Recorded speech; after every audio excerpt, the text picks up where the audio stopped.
Kingston Unit 2. In the home of Sir Hector বাড়িতে Arthur the son of the late king.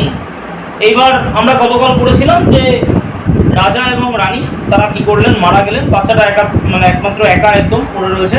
Okay sir হেক্টরের কাছে দিয়ে আসা হলো, sir হেক্টরের উপরে একটা কড়া দায়িত্ব দিয়ে আসা হলো যে তোমাকে কি করতে হবে, এই বাচ্চাটাকে মানুষ করতে হবে বা বড় করতে হবে। তো ধীরে ধীরে বাচ্চাটা সেখানে বড় হতে লাগলো। Arthur the son of the late king বা মৃত রাজার সন্তান was spending his boyhood in happiness and safety। তো সে তার ছেলেবেলাটা কাটাতে লাগলো, কিভাবে কাটাতে লাগলো, হ্যাপিনেস এবং সেফটিতে। আন্ডারলাইন করতে হবে কোন কোন দুটো বৈশিষ্ট্য জড়িয়ে ছিল তার ছোট থেকে বড় হয়ে ওঠার সঙ্গে। এক নম্বর হচ্ছে হ্যাপিনেস বা অত্যন্ত আনন্দের সঙ্গে, এবং সেফটি বা অত্যন্ত নিরাপদে সে তার জীবনটাকে কাটাতে লাগলো। অ্যাজ হি গ্রিউ ওল্ডার, যেই মুহূর্তে তার আরেকটু বয়স হলো, হি বিকেম জেন্টল। যত সে বড় হতে লাগলো সে তত বেশি ভদ্র হতে লাগলো, স্ট্রং বা শক্তিশালী হতে লাগলো, হ্যান্ডসাম সুন্দর হতে লাগলো, and good like his father Uther Pendragon. তো যত বেশি বড় হলো তার বাবার যে স্বভাব বৈশিষ্ট্যগুলো সেগুলো তার মধ্যে কি হতে লাগলো, প্রকট হতে লাগলো বা আসতে লাগলো বেশি পরিমাণে। কি কি চারটে কোয়ালিটিস তার সঙ্গে অ্যাসোসিয়েট করা রয়েছে, চারটে কোয়ালিটিস দেখাতে হবে। জেন্টেল, স্ট্রং, হ্যান্ডসাম, গুড, এই চারখানা কোয়ালিটিস। 18 years past, 18 বছর কেটে গেছে।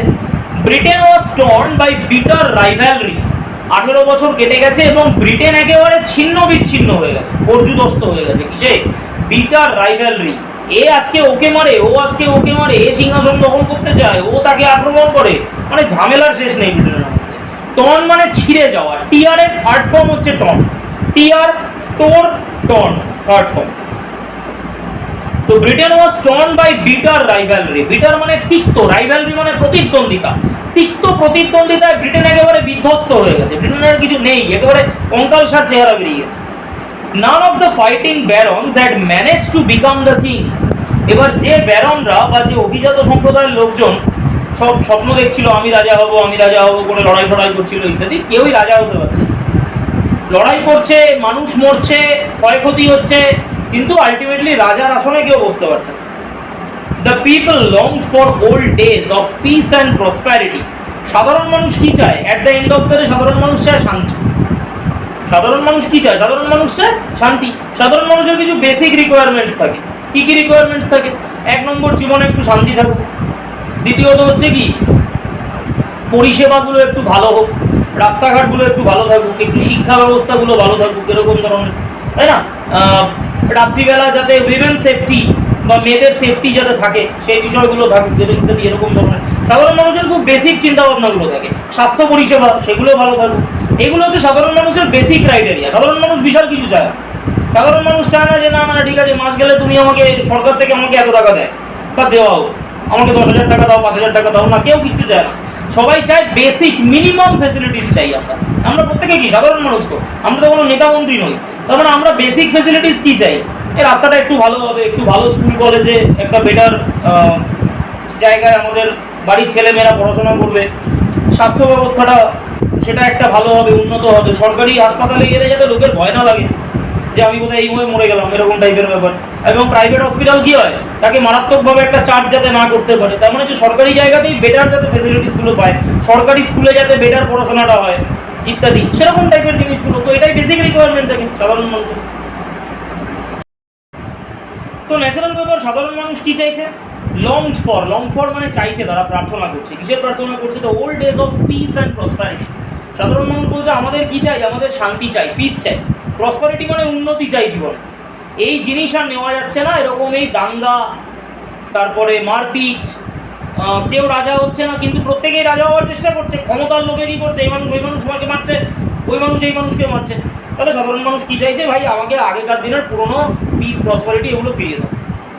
কার আন্ডারে? উথার পেনড্রাগন, যেরকম রাজা ছিলেন আমাদের, সেই সোনালী যুগ, সেই স্বর্ণযুগ আমাদের এনে দাও। It was Christmas time, a time of festivity. সময়টা ছিল ক্রিসমাসের সময়, আনন্দের সময়। But all around Britain people were hungry, cold and frightened. Underline, ব্রিটেনের চারিদিকের লোকজনের কী পরিস্থিতি? লোকজনরা হাংরি হয়ে রয়েছে, ক্ষুধার্ত হয়ে রয়েছে, কোল্ড, শীতার্ত, শীতে কষ্ট পাচ্ছে, এবং কি ফ্রাইটেন্ড হয়ে রয়েছে, মানে একদম সেই ভয় পেয়ে এরকম ধরনের, যে কোন সময় কার আবার প্রাণানি হয়ে যায় এরকম একটা। One day in a churchyard people found a large stone. একদিন চার্চইয়ার্ডে বা চার্চের উঠোনে লোকজন কি দেখতে পেলো? একটা বিরাট বড় পাথর দেখতে পেয়েছে, লার্জ স্টোন, একটা বিরাট বড় পাথর দেখতে পেয়েছে। On which was fixed a magnificent sword. পাথরটার ওপরে একটা তরোয়াল, ম্যাগনিফিসেন্ট মানে অসাধারণ দেখতে, তরোয়ালটা রাজকীয় তরোয়াল, দারুণ দেখতে। ওই তরোয়ালটা কি করা? পাথরের সঙ্গে আটকানো হচ্ছে, ফিক্স করা হচ্ছে। Upon the stone in gold letters was inscribed.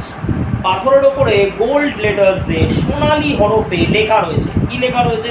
মানে একদম খোদাই করে লেখা রয়েছে। কি লেখা রয়েছে? আন্ডারলাইন করতে হবে, very important. Whoever pulls out this sword is by right of birth the king of England. লাইনটা ভালো করে বুঝবি। বলছে whoever pulls out this sword by right of birth, যে কিনা জন্মসূত্রে তরোয়ালটাকে তুলবে সেই হবে ইংল্যান্ডের উত্তরাধিকারী। ভালো করে বুঝবি, যে জন্মসূত্রে তরোয়ালটাকে তুলবে সে হবে ইংল্যান্ডের পরবর্তী রাজা বা উত্তরাধিকারী, এরকম ধরনের। ফ্যাক্টরটা হচ্ছে জন্মসূত্রে একমাত্র কার তোলার পাওয়ার রয়েছে? রাজার ছেলে বা আর্থারের। আর্থার ছাড়া জন্মসূত্রে ওই তরোয়ালটা আর কেউ তুলতে পারবে? তার মানে এটা কার প্ল্যান? মার্লিন এবং উলফিয়াসের প্ল্যান। কেন? হুট করে যদি একটা ছেলেকে এনে, কারণ রাজার ছেলে ওটা তো মার্লিন উলফিয়াস আর স্যার এক্টার ছাড়া তো আর কেউ জানে না, স্যার এক্টারের ওয়াইফ ছাড়া এটা তো আর কেউ জানে না। কালকে আমরা এগুলো পড়েছি যে মার্লিন উলফিয়াস স্যার এক্টার এটাতে দিয়ে এসেছিল, স্যার এক্টার এবং তার স্ত্রীকে বলা হলো তো বাচ্চাটাকে নিজের মতন করে বড় করবে, মানুষ করবে। তাহলে এই চারজন ছাড়া কেউ জানতো না বেশিক্যালি। এবার চারজন ছাড়া যখন জানতো না, হুট করে একটা বাইরের ছেলেকে এনে যদি সিংহাসনে বসিয়ে দেওয়া হয়, সাম্রাজ্যের লোক কী করতে পারে? তখন রিভোল্ট করতে পারে, বিদ্রোহ করতে পারে। এটা বাইরের ছেলে, জানি না চিনি না, তাকে এনে সিংহাসনে বসিয়ে দিলেন, কী গ্যারেন্টি আছে যে ভালো করে চালাবে সিংহাসন, মানে সাম্রাজ্য ভালো করে চালাবে? তাহলে কি করা হলো? একটা প্লট তৈরি করা হলো, এমন একটা কাহিনী, এমন একটা প্লট যেখানে সাধারণ মানুষ বিলিভ করে নেবে যে না, এ আমাদের রাজা হওয়ার যোগ্য, এ আমাদের রাজা হওয়ার যোগ্য। এই ব্যাপারটা সাধারণ মানুষ কি করবে? বিলিভ করে নেবে। তো বললো এই তরোয়ালটা আটকানো রয়েছে একটা পাথরের সঙ্গে, যে বাই রাইট অফ বার্থ, মানে একদম জন্মসূত্রে টেনে তুলবে সেই হবে রাজার মানে উত্তরাধিকারী, এরকম একটা ব্যাপার। Immediately the eager barons who longed to become the king jostled among themselves to lift the sword. ব্যাস, ব্যারনগুলোর মাথায় কিচ্ছু নেই, ওরা বুঝতে পারছে না যারা জন্মসূত্রে তো এই জিনিসটা তুলতেই পারবে না। তো বলছে immediately the eager barons, eager মানে উৎসুক, কৌতূহলী যে সমস্ত ব্যারনরা, আরে রাজাও রাজাও তল তলা, আচ্ছা।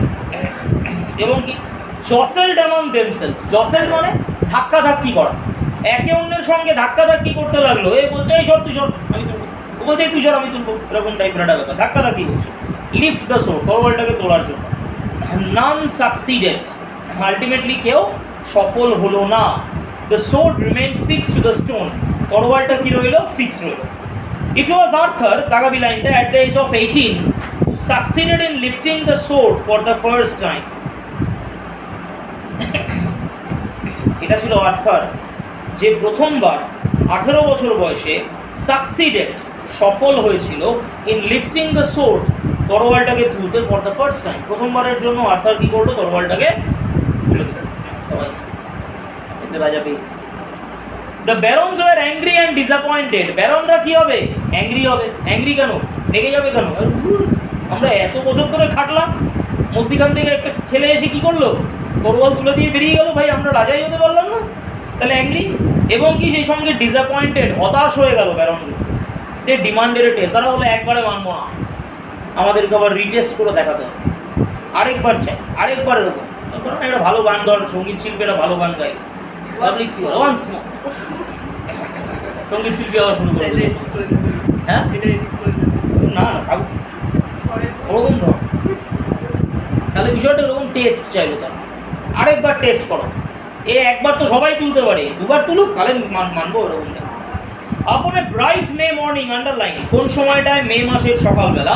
এ গ্রেট ট্রায়াল টুক প্লেস, বিশাল বড় ট্রায়াল হলো, বিশাল বড় প্রতিযোগিতা চললো।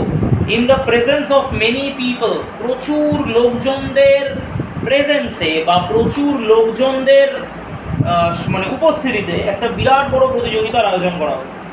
দেয়ার ওয়্যার, কারা কারা ছিল সেই জায়গাটায় আন্ডারলাইন করতে হবে। Peasants, craftsman, merchants, as well as the barons. কারা কারা ছিল? পিজান্সরা ছিল, চাষিরা ছিল, ক্রাফটসম্যান তাঁতি, যারা তাঁত বুনে খায় তাঁতি ভাইরা তারা ছিল, মার্চেন্টস ব্যবসায়ীরা ছিল, as well as the barons, এবং অভিজাতরাও ছিল। ওরাও দেখতে এসছে। আরেকবার পারবে তুলতে? এরকম সিরিয়ালে দেখা আর্থার কি আরেকবার তরোয়ালটাকে তুলতে পারবে? দেখার জন্য দেখুন পরের এপিসোড। নানান ধরনের ইন ফ্রন্ট অফ এভরিওয়ান, সবার সামনে Arthur slender and young. Arthur একেবারে স্লেন্ডার, স্লেন্ডার মানে ছিপছিপে চেহারা, ছিপছিপে মানে ইয়ে নয় ঝড়ে হাওয়ায় ওরকম টাইপের, ছিপছিপে মানে রোগা পাতলা কিন্তু স্ট্রেংথ আছে চেহারার মধ্যে, মাস্কিউলার চেহারার মধ্যে। Slender and young lifted the sword easily, এর সঙ্গে সঙ্গে কী করলো? তুলে ফেললো তরোয়ালটাকে ইজিলি, হাত দিয়ে তো ছাড় করে। The crowd held him as the king, সবাই রাজা পেয়ে গেছি, রাজা রাজা। হেল্ড মানে স্বাগত জানা। Arthur becoming the king of England, sorry after becoming the king of England, ইংল্যান্ডের রাজা হওয়ার পরে আর্থারের দুটো দায়িত্ব ছিল বেসিক্যালি। কী দায়িত্ব? আন্ডারলাইন করতে হবে। ফার্স্ট ডিউটিটা কী ছিল? Was to secure peace in England. প্রথম দায়িত্বটা ছিল এই শান্তি স্থাপন করা। কোথায়? ইংল্যান্ডের মধ্যে। এখন ওটারই বড্ড অভাব ইংল্যান্ডে, মানুষজন কী পাচ্ছে না? শান্তি পাচ্ছে না, সারাক্ষণ ভয় ভয় থাকে। তার মানে সবার আগে কী করো? শান্তি পুনর্প্রতিষ্ঠিত করো, এই ব্যাপারটা ছিল প্রধান। হি ওয়াজ হেল্পড বাই ওয়াইজ মার্লিন, তাকে সাহায্য কে করলো? চালাক মার্লিন, বুদ্ধিমান মার্লিন তাকে এই কাজে সাহায্য করলো। মার্লিন তখন অব্দি বেঁচে রয়েছে, মার্লিন তো চেনে ওকে, ছোটো বাচ্চা বড়ো হয়ে গেছে, মার্লিনও স্বাভাবিক বয়স বেড়ে বুড়ো হয়ে গেছে, বেঁচে বেঁচে। তো বিষয়টা হচ্ছে কি, মার্লিন তাকে কী করলো? সাহায্য করলো। Like his father, Arthur was concerned about the good of the common people. তার বাবার মতন আর্থারও কি ছিল? কনসার্ন ছিল, চিন্তিত ছিল। কী নিয়ে চিন্তিত ছিল? সাধারণ মানুষের ভালোটা কীভাবে হয়, সাধারণ মানুষের কী করে ভালো করা যায়। তার বাবা যেরকম এই জিনিসগুলো নিয়ে ভাবতো, আর্থারও ভাবতো। কিং আর্থার ফট ব্যাটেলস, সম্রাট আর্থার তিনি প্রচুর লড়াইয়ে অংশগ্রহণ করবেন। So that no one could ill treat the humblest of his subjects. Underline. তিনি কেমন রাজা ছিলেন? সাহসী রাজা। যদি ভীতু রাজা হতো তাহলে কি করতো? সৈন্যদলকে আগে এগিয়ে দিত, বাবু তোরা লড়, যদি তোরা বেঁচে না থাকিস। সাহসী রাজা কি? আয় দেখি কত দম, সত্যি দম থাকতে হবে তার জন্য।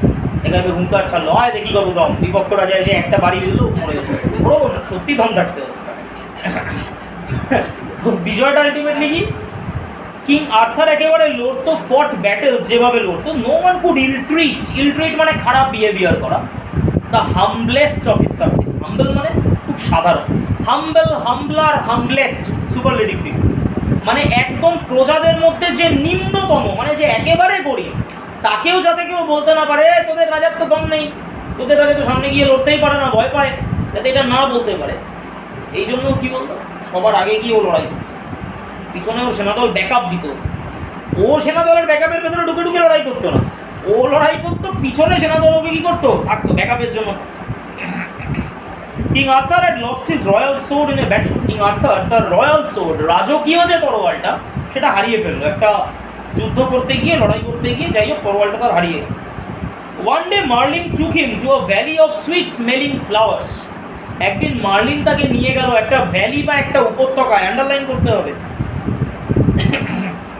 সুইট স্মেলিং ফ্লাওয়ার্স, কি সুন্দর গন্ধ ফুলের, সেই সব ফুলের একটা উপত্যকায় তাকে কি করলো? নিয়ে গেল।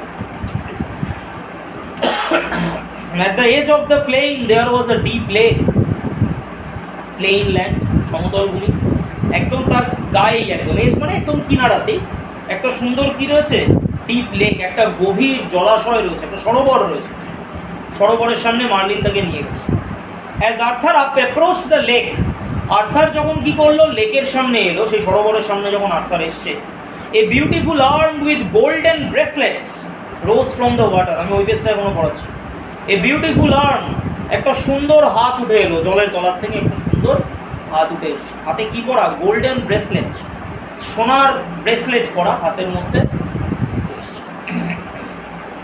The hand held A sword, হাতের মধ্যে একটা তরোয়াল রয়েছে।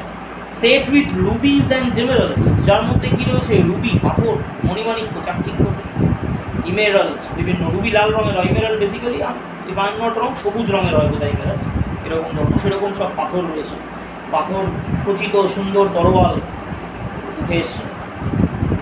আর্থার ভালো রাজা ছিল বলে পরবর্তীকালে কী করবো, শুধু তরোয়ালটুকুই নেবে, যদি খারাপ মানে মাথা যদি শয়তানি বুদ্ধি থাকতো কী করতো, হাত থেকে টেনে ও মাসি আসো না, দেখি কে তুমি জলের তলা থেকে কে উঠছো, এরকম টাইপের ব্যাপার। তো আলটিমেটলি দাঁড়িয়ে গিয়ে আর্থার কী করলো, ওই তরোয়ালটা উঠে ওকে